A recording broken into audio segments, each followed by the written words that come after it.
welcome back, listeners, to another episode of the Biz Blend podcast where business meets real life and hustle is always human. I'm your host, Sana, as always, and to all the listeners out there, today's episode, it's for every dreamer, doer, and digital builder who's ever asked, can I really do it all? Our guest today, listeners, is not just designing websites, he's helping bold organizations create lasting change through strategic branding and modular design systems. But behind all the professional polish is a deeply human story. A story about college dreams, entrepreneurial ambition, and the raw reality of burnout. From juggling multiple clients to ultimately dropping out to protect his peace. This is the kind of truth we need more of. So, settle in. This one's is not just about pixels and projects, but it's about balance, bravery, and building a life that actually works with you, for you, not against you. So, listeners, meet my guest, Francesco Hayes. Francesco, welcome to the show, and I'm really excited and honored to have you here with us. Yeah. Thanks for having me on. It's a pleasure to be here, and I was more than happy to hop on and help out to wherever I can. Of course. And Francesco, let's start with your journey. I mean, before even college, in your childhood, if it's okay with you, if you can share, did you have that entrepreneurial environment or a knack for it, like a fire within you? As I'd love to say that I did, honestly, but I can't say that I was really always there. I don't come from, backgrounds where there's much like inspiration around me or idols. I grew up in the south side of DC as a military brat. And so moved around a bit, but for the most part, I was out there and, it's not the nicest of areas. So it's not like there's many people who I guess for me to kind of look towards. But, eventually I'd say, you know, going through school, I did eventually find something that I was passionate about and that I loved and that eventually kind of evolved and transformed into where I am and what I am today. But, yeah, as much as I'd love to say that I did, I can't say, it was really there, but it didn't stop me from searching once I figured out what I wanted to do and, just the process of figuring out how to do that, right? When you figure out what you wanna do, the next step is just like, "All right, what's the plan? How am I gonna accomplish that?" Yeah. But, um but yeah, so, I grew up, um I grew up around that area. I High school was about the time when I learned that I had this, like, knack for technology, and, um, at the time, I joined I played most sports throughout most of my life, but I eventually stopped playing sports to join the robotics club, and so, um, that was a bit of a transitional piece for sure. Like, I remember one of my teachers was actually the coach of so I did wrestling for a bit, and he was my teacher was the coach. And, I remember when I told him, I was like, "I think I'm gonna stop and I'm just gonna do robotics." He was just like, "What the heck?" He's like, "Are you okay?" Like, he's just like, "I didn't realize you were this nerd," per se.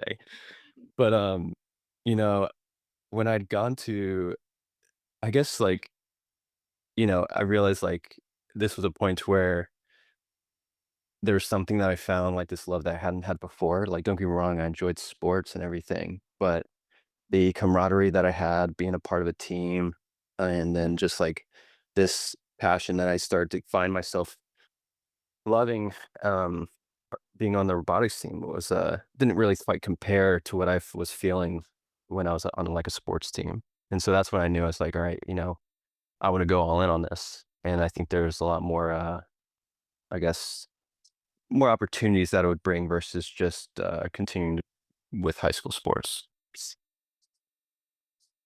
Mm. You know, I find so many similarities in your journey, and my friend and co-host, I mean Avik, even he also didn't have a kind of an entrepreneurial exposure right from childhood, but he was also kind of fascinated by computers and technology. Mhm. This I'm talking when, coming from the millennial side, when the computer was first introduced in the educational system. Right from that point, he was also kind of obsessed with it, and it kind of created an attraction towards understanding technology, building something, creating something. Mhm. So that's really, really endearing, Francesco, and thank you for sharing that. Now we move to the next phase of your life, which was um, running a business while in college. That's Yeah. really, really interesting. Um, so how did it all start? I mean, if you can summarize, I know it's pretty difficult in such a short time to summarize everything, but then Yeah, yeah. Mhm. If you can share. Yeah, of course, yeah, sorry, I didn't mean to cut you off there, I was mostly agreeing with what you're where you're going. But, Mhm. yeah, the motivation that came behind starting the business was I had just gotten back from traveling. I lived in Spain, Barcelona for around 2 years. I was out there doing some service, and I then came back, and I was just, like, you know, figuring out what I wanted to do. There were a couple individuals that were in charge Mhm. of, this, like, service mission for the church that I attended, and they were very much entrepreneurial, and I would say that those were my first kind of exposure to the entrepreneurial lifestyle. One of them one of the leaders, she had started her own business where she would help dress high profile individuals for different press conferences and meetings. And she was very successful at it, very wealthy individual. And her husband, who was also a very successful individual, he was a very successful surgeon, and he was the head surgeon of a couple hospitals out in the States. And so I saw almost like this like power couple per se. You had the wife who was running her own business very successfully, if not more successful than her husband's side. And then her husband who was almost like an academic kind of inspiring side. And so and I'd grown very close to them. And I remember asking them questions, with starting a business, what are some of the hardships that came with it? And I it would give me different tidbits, and after talking with them, I guess over just that time, I knew that when I got back, I wanted to start my own business, or at least to do something. I mean, back in high school, I had attempted to start a business where I was building computers for people, just within the local area, and, that was my first exposure to, like, doing websites and what it took to on the legal side of getting a business together. But when I got back and, now I'm like 20 years old, I'm just like, all right, well, what do I want to do with my life, right? Especially after being out there for 2 years. So it's just like, well, I really like technology and I really like art also. Um, and combining those two, at least in my head, the first thing it went to was web design and web development, where you have like this artistic side of software, but then you also still have the technology side of it, right? And Mhm. I was just like, all right, cool, this is what I want to do. But then I was just like, all right, but great. I now I need to learn how to program because before I didn't think I was necessarily smart enough to learn how to program. And then I was just like, all right, then I have to like find a job. I got to get experience. And then I kind of sat back and I was just like, okay, so I got to go to school. And as I thought about more, I was just like, well, we live in a day and age where we have access to like different forms of education, such as like, YouTube, just the internet as a whole, in all honesty. And so Mhm. I saw that and I was just like, okay, let me find a course online and just learn how to program and see if I even enjoy it. Because honestly, before I was kind of scared and didn't think I was necessarily smart enough to learn how to code. Um, and so I finished coding and I finished the course and I was like, wow, okay, I can do this. Like, I guess with most things in life, it's not, they can come across hard per se, but you don't really know until you give it a shot. Um, Uh-huh. and yeah, and then I was at this predicament though. It's just like, well, no one's gonna hire me. I don't have a college degree. Um, and I barely have any experience. So it's just like, well, let me just start my own business and hire myself per se. So I did everything and I started I built the website for my company, which is now Allow. And I eventually got my first set of clients just by networking with, close family and friends, and that eventually boomed into strangers and strangers to strangers, and eventually led me to, um, you know, where I am today. But the tricky part, right, and I guess where your question originally stemmed was like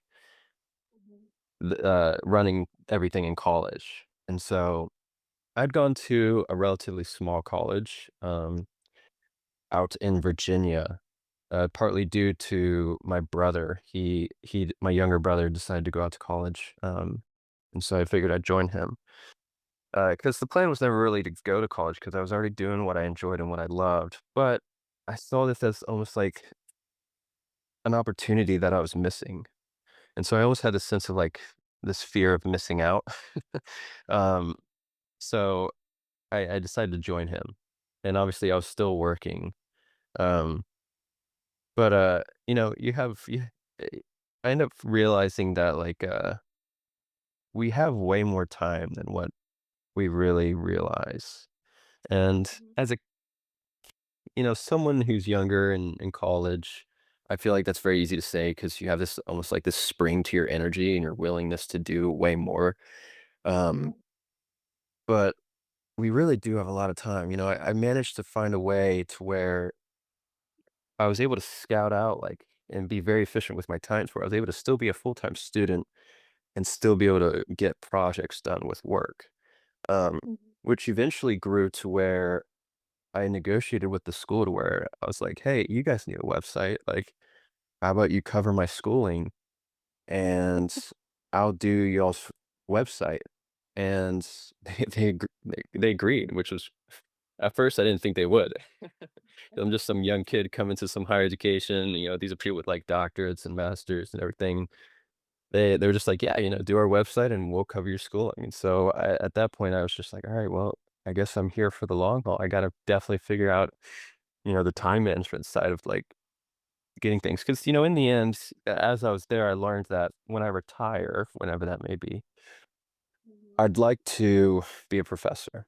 And that requires a degree. And so before where I had this mentality, it's like, oh, I don't need this degree. Now I was sitting there, I was like, wow, okay, I need to get a degree. But, but yeah, there were different tactics that I took with managing the business, but the biggest thing and the biggest hurdle was managing burnout because now I was stretching myself in different areas. I was stretching myself in like the educational side and then also on the business side. Now that there's not an educational side, but I was constantly learning, with a full-time school schedule. And then I was also having to learn and run a business with, we were a small team of like maybe 3 developers, but I was still having to grow because I didn't want to let it go because that was something that I loved and I was obviously passionate about.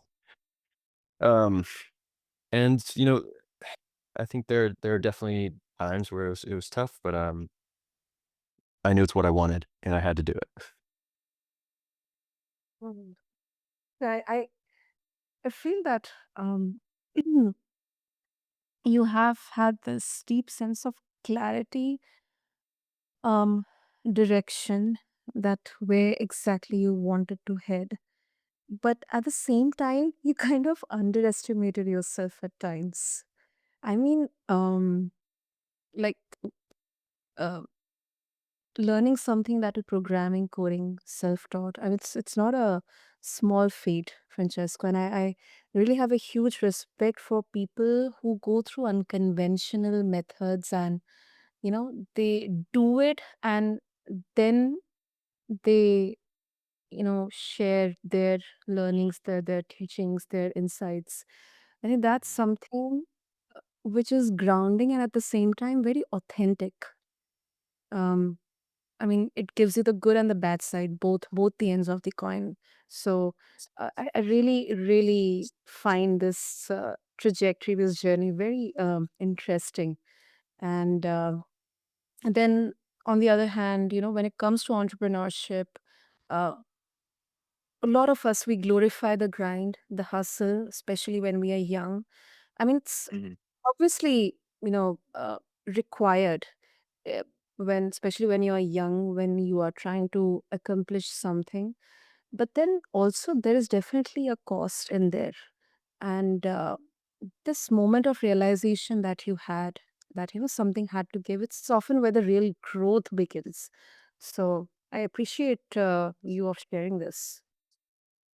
Yeah. Yeah, I feel like, um, like I said, I feel like there's a lot of glorification that comes with entrepreneurship, but, and, it's I don't and I find myself talking more and more with people as I've gained more confidence with it and just with myself and who I am, which, just comes with time as we are people, right?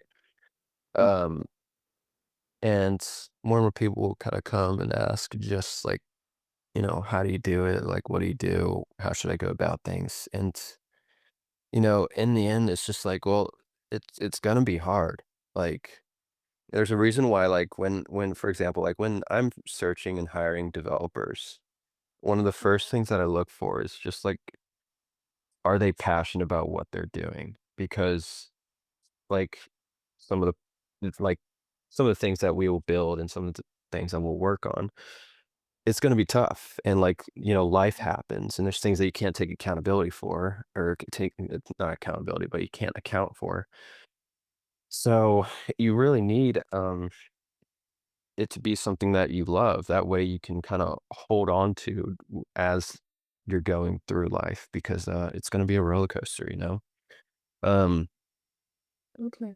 and I guess I was definitely very fortunate on having that sense of clarity of finding something that I did enjoy. But I'd hear now, well, what do you do when you lose that drive or lose that passion? And I'm just like, well, and there are moments where I feel like I've started to have that happen, and I imagine as time goes on, it's going to become more and more real. But cross that bridge when you get there kind of thing. There's only but so much we can tackle as people and manage. Um, and so I can only really deal with what I have in front of me, right? Yeah, that is true. Oh, and let's talk about life outside of work as well, Francesco. I mean, you you are you said you are passionate about actually experiencing life. So, how do you create space for that with the demands of your clients? I mean, um, honestly speaking, it can be very uh, intimidating and overwhelming at the same time. Um, keeping up with the demands and keeping with the schedule, the pressure. So how do you find or make time for that? Yeah. I think I'm gonna cop out and say it's different for everyone, right? Um, Mhm. but at least for me, as I've kind of gone on, what I've really learned is that you have to have respect for your own time. And what that means is pretty much setting boundaries because it's very easy. One thing, like, for example, when I was going through college, it was very easy for me to just wake up and work till like 9 p.m. Yep. But that's not realistic. And, we have this like glorification that comes in today's world of being like, you know, a sense of a workaholic. And yes, you have to work hard, but I think there's a difference between working hard and working smarter. And when it comes to working smarter, you know, that's where you're able to kind of open up that time to like just living. Because, what I found as I was doing that insane schedule, not always was it 9 to 9, right? Um, but as it was, I found myself like reaching that burnout quicker and living life less. And through that, my almost like my creativity and my drive and my skills were weakening because of that. Because just like most things in life, this required balance too.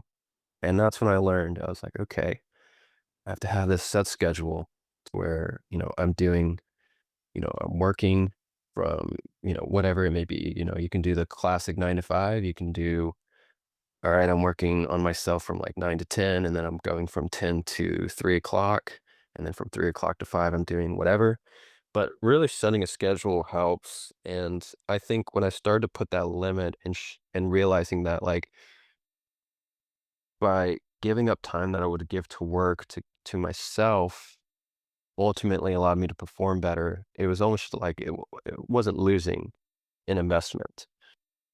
Um, and there are different smart ways you can do about it, like, one of the big drives for me to starting this business was, like, I feel like, we're thrown on this earth and there's a lot going on and there's so much beauty in it, and um it almost feels like a gift, well, I honestly believe that this world is a gift, and if I'm not doing my best to see it and or live it, it's almost like mocking or just like taking a gift and not using it per se. I don't know if you've ever given a gift to someone and or been given a gift, it doesn't feel good, right? And so I see it as that gift, and I'm just like, all right, I want to live it to the fullest. And so, that, uh, you know, how can I do that? And that's kind of what earlier on with what's kind of started the business side because, doing a business that would allow me to have that freedom. Obviously, it'd be a lot of hard work in the beginning, but, now I find myself with more time to being able to travel, obviously having the funds to be able to travel and to be able to go and do and see and, experience life and be able to talk to different people. Um, and just get outside, at least here in the US, but, outside the American bubble. Um, and so, yeah, and as I've talked, there's different people that how they balance and how they live their life and with such a tight schedule varies, right? Some people are very much, all right, I have to create a calendar, I have to have like slots on my day. Other people are very loose, um, where they almost like do a lunge per se, or they kind of just go with the flow. And I think Mhm. it's a matter of you as an individual figuring out what works best because I don't necessarily believe that there's one way of doing it. But I think by trying them out is how you figure it out, which is why it's just like, start out by the most common and then work your way into developing your own methodology or finding the method that works best for you. But I very much agree that it's very important that like you realize like there's more to work. Obviously, like, you know, it's important and you should value it. But if you really care about your work, you'll care about you gotta look out for yourself because you're the one who's doing that work, and you won't perform as well if you're not taking care of yourself in other areas. Absolutely, absolutely. And I would also like to add to this thing that, especially from a perspective of being an entrepreneur, um, and especially in the initial days of building something, creating something, the people whom you're working with, sometimes when we are building something, and we are kind of obsessed with it, we want to have everything with us. We do not want to hand it over or delegate to anyone else because that's natural. We think that, I'm just a more perfect for this. It's kind of a fear of letting go of something. But then if you are kind of, you are not running the business, but the business is running you, then you lose that, as you mentioned, that spark, that creativity, the looking at the bigger picture. that where exactly am I heading with this business. So Mhm. it's also a very, very important aspect. Yeah, yeah, because like it, there's no point in it all. If like depending on the business, there might be no point at all. You have to like for a lot of people, normally working is to live, right? Um, but I feel like we have to live to work, as cliche as that is. Um, and I very much believe in that. And there's different ways to do it. Like one, a little, I guess, a way that I found myself doing it is just like finding and working on products that I believe in that Mhm. will help make the world a better place.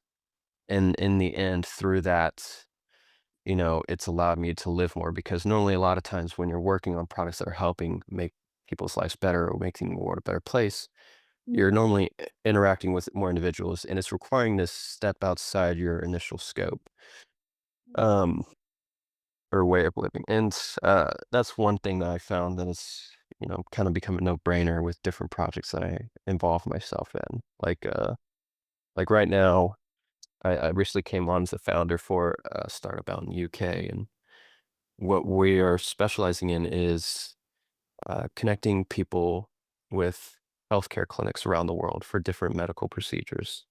So here in the US, we have a pretty intense healthcare system, and in different areas of the world, each country kind of has their own right. And seeing that, like, when I was first introduced and pitched this product to come on as a founder, I saw this and I was just like, oh my gosh, this is going to change so many people's lives. This is going to like, I can see myself using this product. Mhm. I know of so many people that can benefit from this. Like, yes, like obviously I'm going to be a part of this. How could I be a Mhm. part of this? Um, and that's brought me to like, it's opened up a lot of doors to where it's allowed me to be able to live more. I find myself traveling more and meeting with different clinics and also getting to know different ways of life. And through that, it's almost, you know, I might not be coding all the time, but I find myself developing other areas that I can then implement into coding and or like being a team lead and helping, um, you know, run these projects that I wouldn't have been able to before. Hmm. Exciting. Exciting. So before we wrap up, Francesca, for our listeners, they would like to connect with you. What would be the best way? Yeah, so I recently started an X account or Twitter. I'm very late to that show, but they're welcome to follow me on X, and which I can go ahead and forward you those links. And obviously, my LinkedIn, I try and post projects often, but if anything, X for sure. I'm pretty I've been doing better about social media. It's not my strong suit, but I know it's an important thing, especially in today's world. Absolutely.